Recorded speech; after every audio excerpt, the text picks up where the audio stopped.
I'm sure everybody knows good old Stan Lee, the co-creator of many of our favorite Marvel comics, one of the most beloved icons in the comic book industry, who passed away back in 2018. And sadly, as you may have heard, the Los Angeles Comic Con decided to make an AI Stan Lee. Now, you guys probably know I like AI. I don't have a problem with AI in and of itself. But this is just wrong. Oh, here, I'll play the clip. Yeah, so not even in death can he find peace, exactly.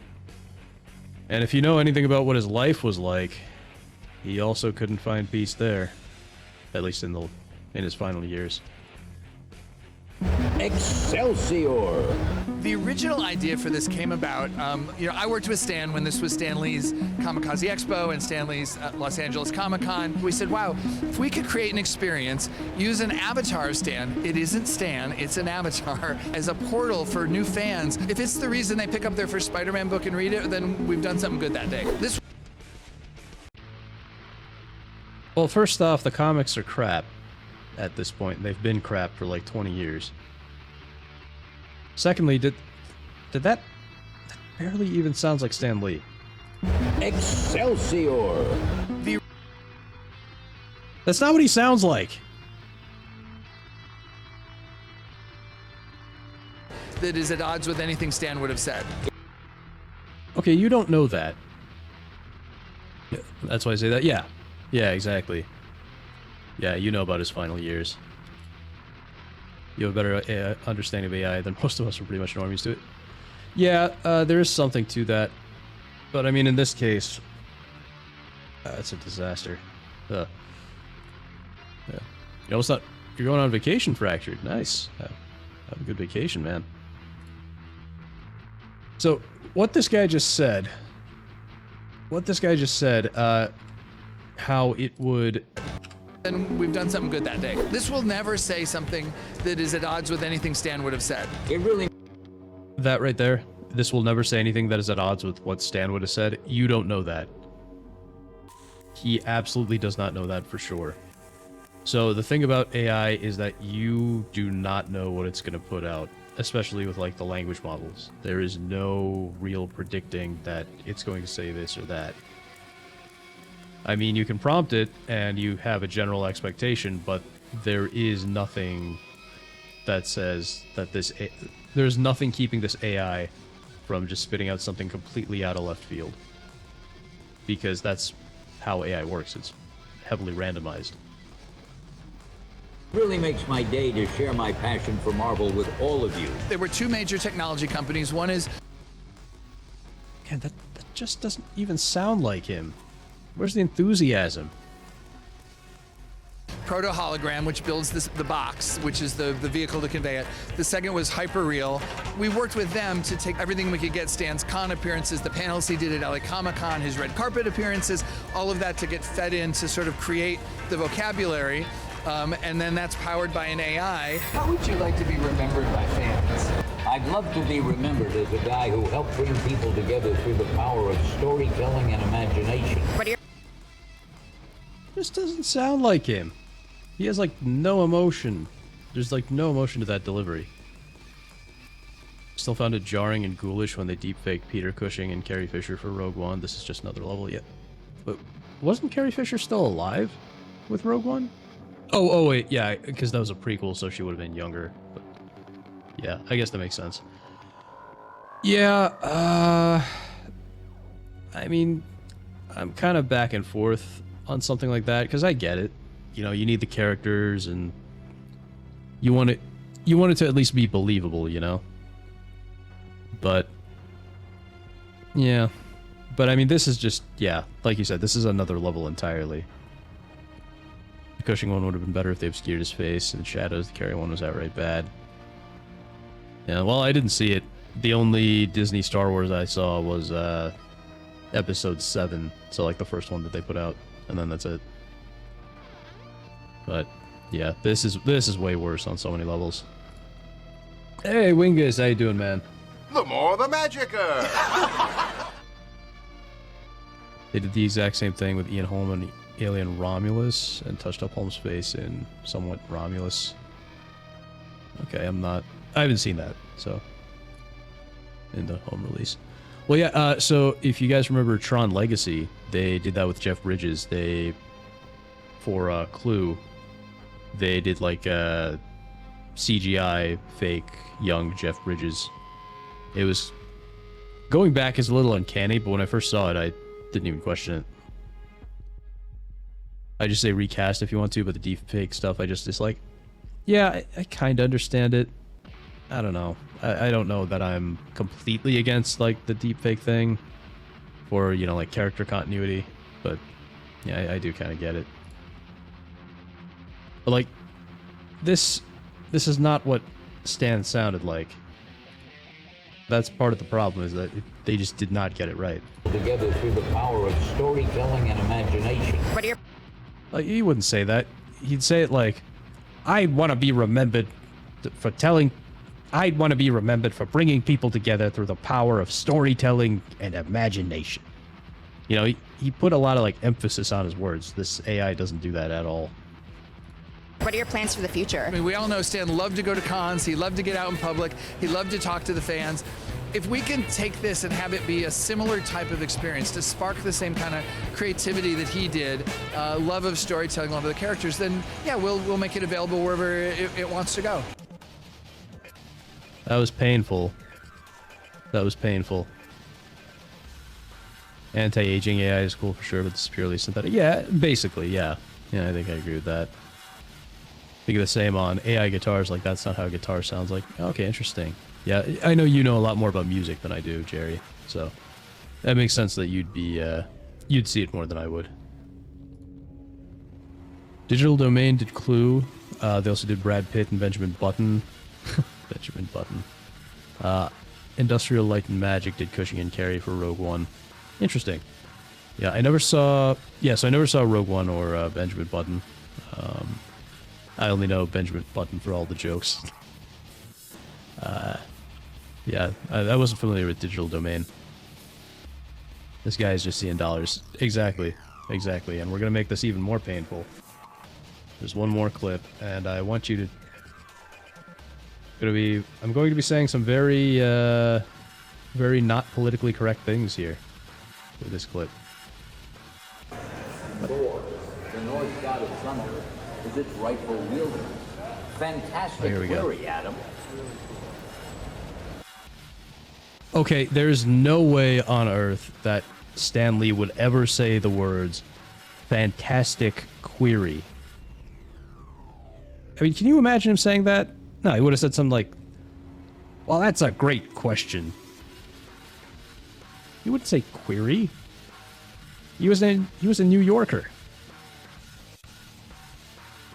They were a lower-end effects house hired by Disney for Tron Legacy. They're okay, but you can see the difference in their de-aging work compared to ILM's. Okay, I gotcha. Man, Tron Legacy. Now that was a good-looking movie, though. Fantastic query. That's so yeah, exactly. I mean, it sounds like it's almost intentionally AI. Keeping it topical, they did the de-aging to a bunch of people in the MCU too. Michael Douglas, Robert Downey Jr., Sam Jackson, etc. Yeah, I remember that. Yeah. Well, I never saw the Ant-Man movies, so not sure. So I never saw the Michael Douglas one, but yeah, Robert Downey Jr. in was it Civil War, something like that. Sam Jackson. I never saw Captain Marvel, but yeah, I know they did it. It's pretty looking, yeah. Decent story, yeah. Yeah, and I'm really disappointed, and yeah, I'm really disappointed with the new Tron Ares because they're not continuing the story of Sam Flynn and Quora. They just threw in Jared Leto, and it doesn't even look like the old Tron Legacy did. It looks very bland and generic. Legacy looked great in the movie theater before I took the big dump dive. Yeah. Yeah, Tron Ares just does not look as beautiful as the first movie. Not the first movie, as Tron Legacy did.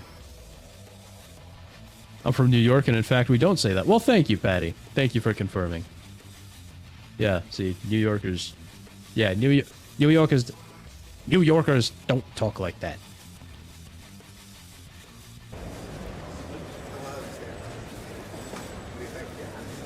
You lose your acquaintances from where you were because of what was like when I moved from Burbank.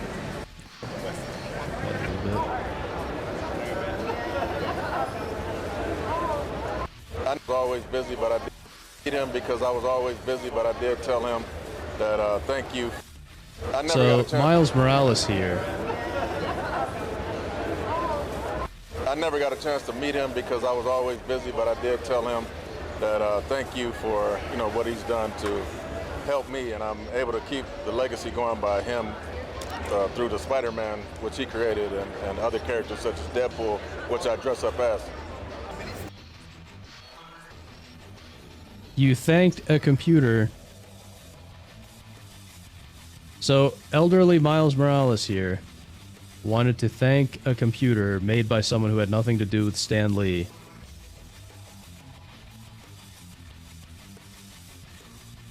And he's not even thanking him for the great stories. He's talking about playing dress up. Like, I'm not someone who likes to say, fake fans or whatever, but I'm, I think comic books really should have been gatekept. It was a mistake to let normies in. Instead, Sam is replaced by a diverse Asian CEO of NCOM. Oh, good God. Wait, isn't the CEO of NCOM always like a... NCOM is the company that, not Tron, but like the guy who is Tron, and the guy who's like virtual equivalent is Tron. That's his company, isn't it? Well, I guess the Flynn's company, isn't it? NCOM? Because the CEO of NCOM in Tron Legacy was, oh, what's his name? The guy played Scarecrow in Batman Begins. Cillian Murphy. And so aren't the CEOs always the bad guys? One of my Twitch chatters is sad that Daft Punk isn't doing the new Tron soundtrack. Yeah, Daft Punk retired, didn't they? So I guess it makes sense. And then the lesbian witch from Acolyte is one of the hunters in Ares along with Leto. Oh, great. That screen probably looked better in real life, though. Yeah, it probably does. It probably does look a little better, but mostly I'm focused on, like, the way he's talking.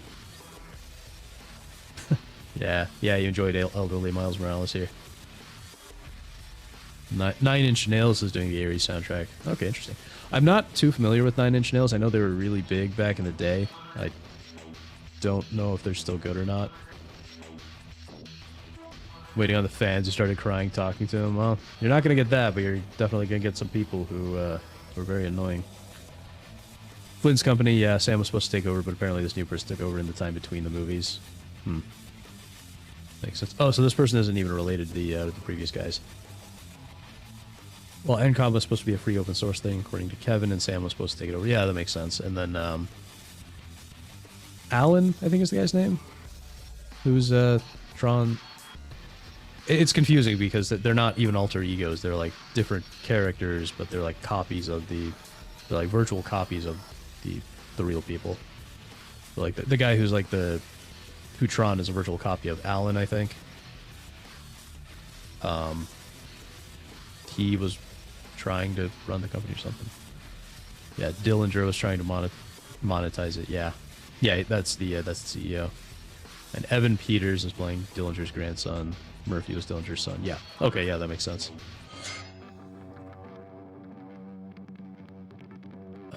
Basically VTubers.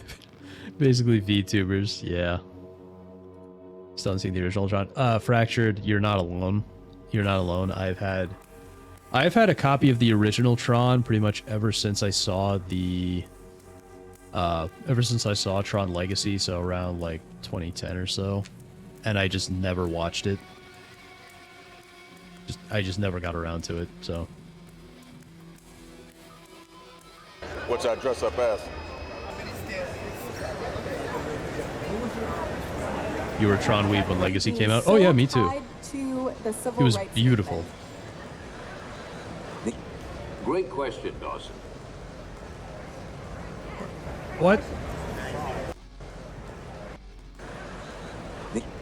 Great question. Being so tied to the civil rights movement. Oh, for God's sake. Great question. That's what you asked? I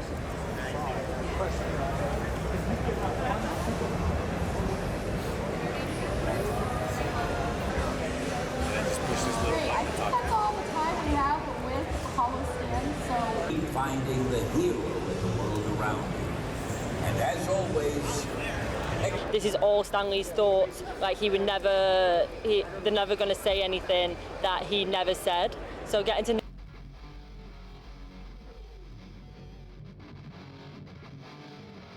The original is fun, has a lot ahead of its time, quirk and charm. Nice, yeah. Yeah, it was, I know it was the first movie to use, or not, was it the first movie? I don't know, I know that it did like some revolutionary, it was kind of revolutionary with the visual effects, because like they went in and hand painted all the special effects on the film cells. Breaking TikTok to ban the juice emote. Are they, Jerry, are they actually, or is this just a joke? Because I can't tell anymore. What was the question? Somebody was asking about how, it was like, how is, you know what, I'll just rewind. being so tied to the civil rights movement. I got cut off, but it's something about, I think it's like, how do you feel about being so tied to the civil rights movement? It's like, dude, really? Great question. LOL, he'd have probably said, nah, F you next. Yeah. Now, F you next. Civil rights stuff, yeah. Ask Stan if true lives matter.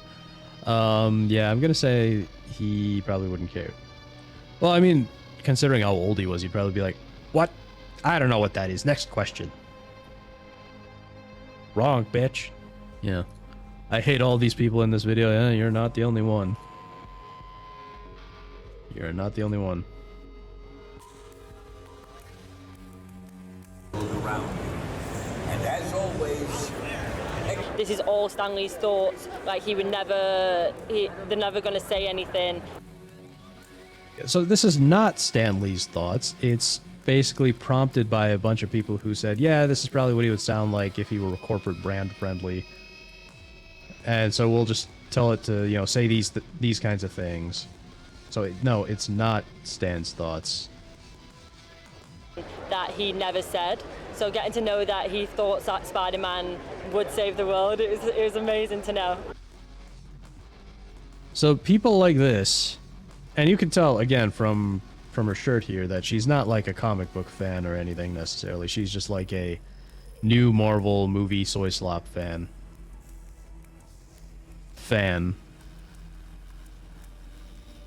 And she thinks that what this AI spat out is somehow exactly what Stan Lee thought, even though it just made up, even though it's literally just making up crap.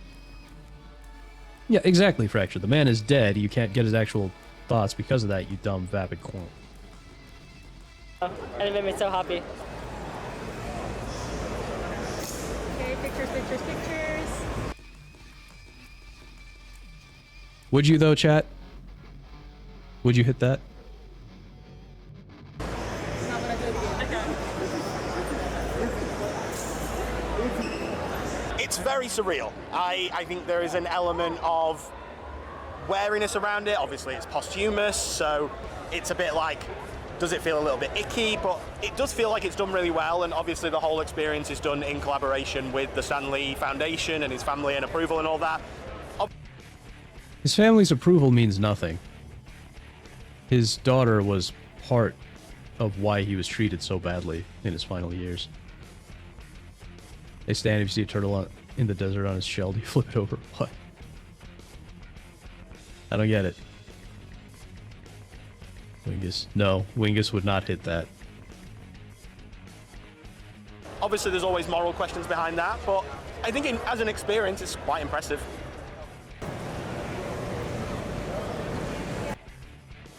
Yeah, so that's the end of that. That's the end of them desecrating Stan Lee. And